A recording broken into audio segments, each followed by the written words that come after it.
क्या उत्तर प्रदेश में zero corruption के दावों की हवा निकल चुकी है? क्या मुख्यमंत्री योगी आदित्यनाथ के सबसे भरोसेमंद अफसर उनकी नाक के नीचे फर्जीवाड़ों की फाइल दबाए पड़े हुए हैं?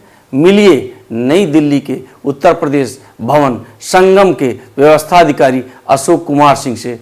आरोप है शैक्षिक कागज फर्जी हैं, डिग्री पर सवाल है, लेकिन मैनेजमेंट इतना तगड़ा है कि आईएएस अफसरों ने अपनी आंखें मूंद ली हैं।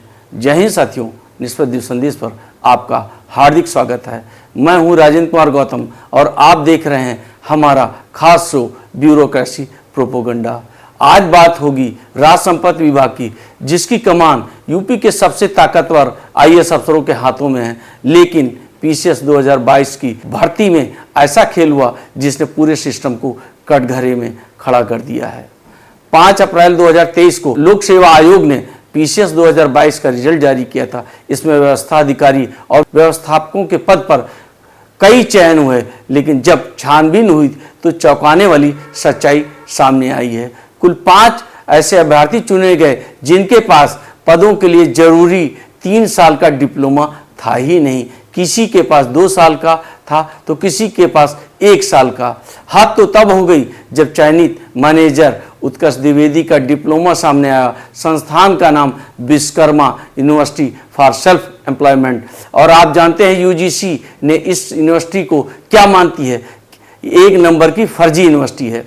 सोचिए, जिस देश की सबसे बड़ी संस्था फर्जी बता रही हो, उसी यूपी का लोक सेवा आयोग और राज संपत्ति विभाग मान्य करके सरकारी कुर्सी पर बिठा रखा है। अब जरा कागज का गणित समझ लीजिए। शासन के नियमों के मुताबिक होटल मैनेजमेंट डिप्लोमा न्यूनतम 3 साल का होना चाहिए। विभागीय सेवा नियमावली के 1993 और 2020 में के मुताबिक 3 साल से कम नहीं है।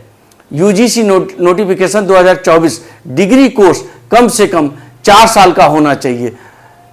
तो फिर सवाल यह है कि 1 साल और 2 साल का डिप्लोमा लगाने वाले इन होनहारों की ज्वाइनिंग कैसे हो गई? सूत्र बताते हैं राज संपत्ति विभाग के पूर्व राज संपत्ति अधिकारी और विभाग में पिछले 11 साल से जमे एक बाबू का वर्चस्व इन भर्तियों पर है। सारे फर्जीवाड़े की जानकारी होने के बावजूद अपात्र अभ्यर्थियों को गुपचुप तरीके से ज्वाइनिंग करा दी गई थी। मामला जब विधान परिषद में उठा था तो राज संपत्ति विभाग के संयुक्त सचिव आलोक कुमार द्विवेदी ने 25 जून 2026 को लोक सेवा आयोग और अरुणाचल यूनिवर्सिटी को औपचारिकता निभाने के लिए चिट्ठी लिखी, लेकिन नतीजा क्या निकला? शून्य।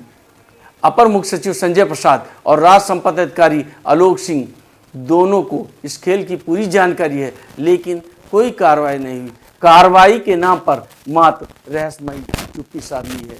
यहाँ तक अशोक कुमार सिंह के खिलाफ 13 जनवरी 2026 को शिकायतें हुई। इस शिकायतें में अशोक कुमार सिंह पर काफ़ी गंभीर आरोप लगाए गए, लेकिन इस मामले की जब शिकायत के बाद 3 सदस्यीय जांच कमेटी बनी, उसकी जांच रिपोर्ट भी आला अफसरों ने ठंडे बस्ते में डाल दी है।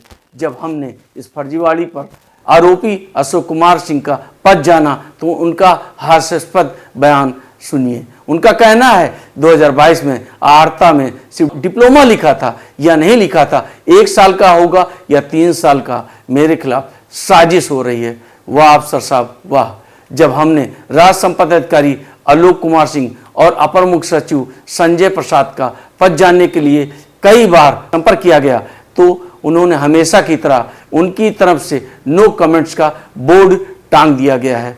तो सवाल सीधे मुख्यमंत्री योगी आदित्यनाथ जी से है, क्या जीरो टॉलरेंस की नीति सिर्फ भाषणों तक सीमित है या फिर फर्जी कागजात के सहारे कुर्सी पर बैठे इन अफसरों पर कोई बुलडोजर चलेगा? इन सवालों का जवाब हम आपसे मांगते रहेंगे। अगर आपको लगता है प्रशासनिक भ्रष्टाचार के खिलाफ यह आवाज़ दबनी नहीं चाहिए तो इस वीडियो को लाइक करें और ज़्यादा से ज़्यादा शेयर करें और निष्पक्ष द्वीप संदेश चैनल को सब्सक्राइब करना न भूलें। मैं राजेंद्र कुमार गौतम जल्द ही फिर हाजिर होऊंगा ब्यूरोक्रेसी प्रोपोगंडा के नए खुलासे के साथ। जय हिंद, जय भारत, जय संविधान।